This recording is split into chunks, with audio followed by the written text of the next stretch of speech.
Sam Nunberg on the line. Sam, a longtime political associate and operative of Donald J. Trump. He's now with the growing Steve Bannon Political Action Committee, Citizens for the Republic. And Bannon's got like 25 people in this thing. He's got polling going all over the place. He's involved in key districts. And Sam is joining us now. Sam, great to have you. Thank you for having me, John. Wow, so you're very optimistic. You think Republicans are going to hold all the seats in Virginia, that sounds like. Yeah, I think Scott's going to win. I don't think there's any doubt. The Christopher Newport University poll that came out today has him up by 7, and that poll always is biased the other way. And I think Dave is going to win by a tiny amount, and I know Barbara's going to win. So, yeah, I'm pretty optimistic. I also want to thank Sam Nunberg for sending me a text last night, talking me off the ledge after the Astros got beat by Boston. Say, hey, go to bed. They're going to win this series. So I thank you for that, Sam. You know, it's well, good. I don't know why you're upset. They did what they had to do the first game. That's all they had to do was get one of those games. It's just not going to. If they get one, all they had to do was win one in Boston. I suspect they'll win the next 2, but what do I know? I thought that the Yankees were going to beat Boston. Me too. So, but I mean, Houston's a great team. I think the issue is what comes out of the National League. I suspect Milwaukee may. I don't really know if it's an upset, but I think Milwaukee may beat the Dodgers. Well, I think they are also. So we're in agreement with that. But you know what? See, the problem with being an Astro fan is you're paranoid, right? Because we were losers for so long that even though we did win the championship last season, my whole family is paranoid. So we'll see how it goes. But I appreciate that text, Sam, and walking me off that ledge. Well, I think I heard you before, and I wanted to get to this point. You made a great point about these national congressional polls being released. There is no way in hell, I would say, pardon my French, there is no way that this ABC Washington Post poll, I had some very choice words I sent to George Stephanopoulos via text and to the Washington Post team yesterday about their poll. That poll, I forget the gentleman's name, but it's conducted by some washed-up old liberal. And to think that this is a 13-point race is outrageous. And that is, you know, I didn't want to listen, John, during the 2016 campaign about fake polls because I didn't want to. I thought, by the way, she was going to win until around the last 5 days or so. I thought that Trump was going to win, but I saw the race and I saw their data, and it seemed to me they were off a point or two nationally, maybe giving Hillary Clinton more of a turnout. But on these polls, I would say right now it is 6.5 and barely 6.5, trending down. If it keeps going the way it's going, I think we're going to be sitting under 6 points nationally, and Republicans will, according to you, John, they'll keep all their seats in Virginia. I'm telling you they're going to keep all 9 House seats in New York. I'm calling you for New York City. I think that we will lose only 1 or 2 in New Jersey. But here's the big surprise is, from what I'm hearing, we could keep all our seats in California, but for the Darrell Issa seat, which he's leaving, that he barely won last time. Mm-hmm. Meaning that would be, let's say, between Virginia, California, New York, and New Jersey, Democrats at most have a +4, get 4 seats. If they only get 4 seats out of those 4 states, I don't see how they win the House. Well, yeah, I mean, no question. Now, let's get to New York holding all the seats, because that's been one of the Democrats' key strategies. They think they're going to do better there. What about the embattled Chris Collins seat in Buffalo? Chris Collins, first of all, that district, Erie district, that is Trump country. When I was working for Trump in 2014, I was very much against and maybe even thinking about running for governor. But one of the reasons we thought we had a chance was because of Erie. It's called the Erie County. They split the district into 2 because we have Democrats controlling the state on the gerrymandering. we could have had an extra Republican congressman out of there if they didn't gerrymander it. Collins' district is very safe. Collins has been known to be rich and not spend his money. He is spending his money to keep the seat. Republicans, what happened in the state of New York was Republicans held a convention for their nominating. It's the first time they've done it, at least since 1950. So they were not able to kick Collins off the ballot. Once he wasn't off the ballot, which I don't think he ever really wanted to leave. Mm-hmm. Once he wasn't off the ballot, he committed and he put down money. Steve Bannon, I'm just arranging right now, is going to be out there for a full day doing events. We're going to be showing Trump at War. We're renting a humongous theater there, having 2 separate rallies, and he's going to be appearing legally, of course, John, in the most legal way under FEC guidelines with the local state reps.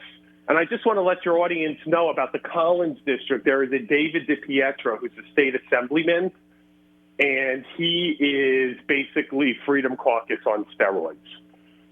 So it is a very conservative district. I mean, Collins himself has been considered too liberal for that district. Right.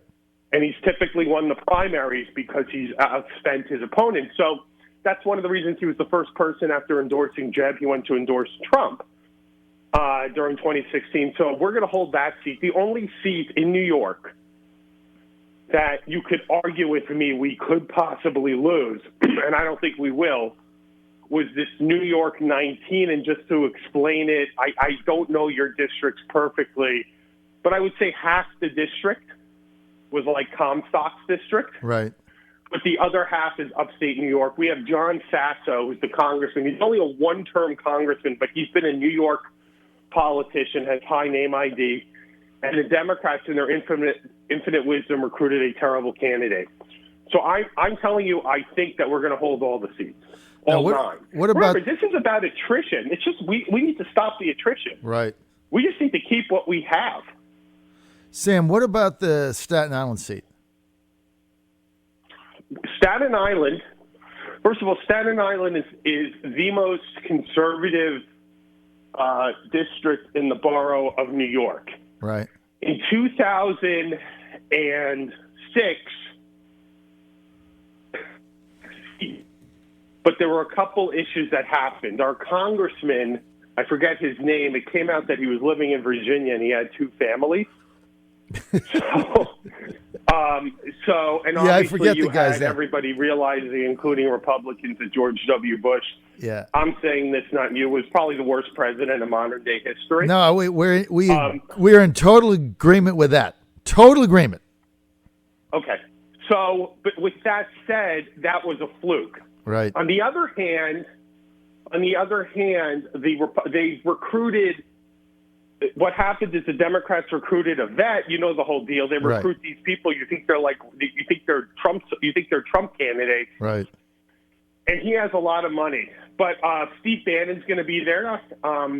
I've spoken to their general consultant, and essentially after a contested primary with a Michael Grimm, right, they have themselves up in singles. But trending their way, they just have to get the Trump vote out. I suspect we're going to hold that district. That's not the district that worries me. Once again, the district to watch is New York 19, the John Faso against, I forget who the gentleman is, just because it's suburban. Right. It's,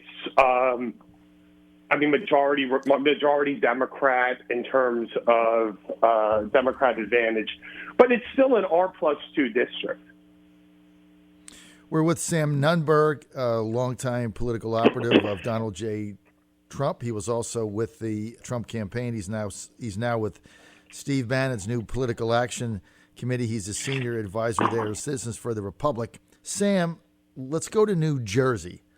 I'm from New Jersey. I've still got friends there telling me that this guy running for Senate, the Republican Bob Hoogan, has a fighting chance to knock off Menendez in an upset. Now, I've been in New Jersey. I grew up in New Jersey. Like, I just don't ever buy any of this stuff. The Republicans always get close and then lose. Is that real? Can Menendez lose. I don't. Look, I would agree with you on that. I don't want to be pessimistic and hurt depression. I would just say to all New Jersey, please vote, because you need to vote in your House races to keep those House seats for President Trump. It's always an uphill battle to beat Menendez. He raises a lot of money, but I mean, he's going to win by a smaller amount, I would say. Right, that's kind of. But he's still going to be the senator. All right, let's get Sam to these fake polls.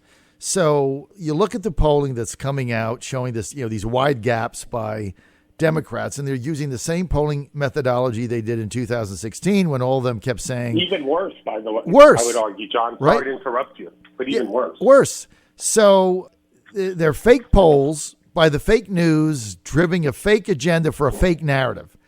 I mean, do they ever learn, or is it just trying to depress Republican and turnout?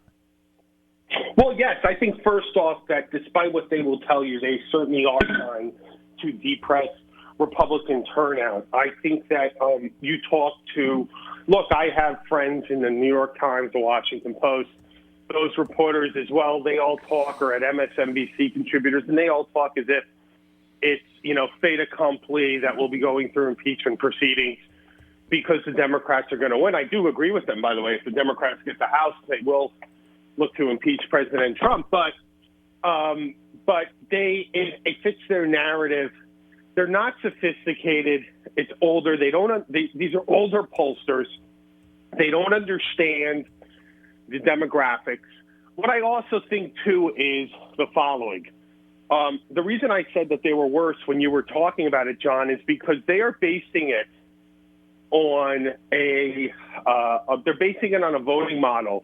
Let's say the ABC Washington Post. That's typically that's the worst of the worst. Okay, right. That is like. I mean, it is the worst. It's the equivalent of, let's say, the worst liberal you can think of that just thinks Democrats are always right and Republicans are always wrong. Biased. They base it on a model where they're looking at people that typically don't vote. Frankly, aren't even registered sometimes. Voting this time. And they base it on the fact of the Women's March, on this, on that. Let me tell you something. Millennials aren't coming out to vote the way these Democrat pollsters are putting it in. Millennials are not coming out to vote for Democrat candidates. That's one issue. The second issue is unless you show me a poll and I would tell you, here are two real polls, John. I look at the CBS YouGov poll. With that pollster, I forget his name, he released a book. And he says, look, I'm giving it to you three ways here. Best case scenario right now for the Democrats under my polling, he had the Democrats at the 10-seat majority. Worst case scenario under my polling, he only has the Democrats, he has the Republicans keeping the House by 1 seat. I still think that under national circumstances, the reason he says that is because what they do is they do their generic that way. And remember, doing these congressional races, the way they do it for congressional as opposed to these Senate races, it's just not a fair or accurate way to do it because of the gerrymandering, the way these districts are, the way they poll people, let's say in the state of California, the state of New York, or even in the state of Virginia, and then they put that into their poll as a composite, it's just not accurate. It doesn't represent the way, they don't weigh it accurately for what it has to come out to flip Republican seats to Democrats. Part of it, so what I want to also say is part of it is just simple laziness by them. Laziness or unsophisticated ways of doing it, and part of it is that it's very expensive. Look, it is expensive if you wanted to do what we did, Citizens of the American Republic, Steve Bannon's group.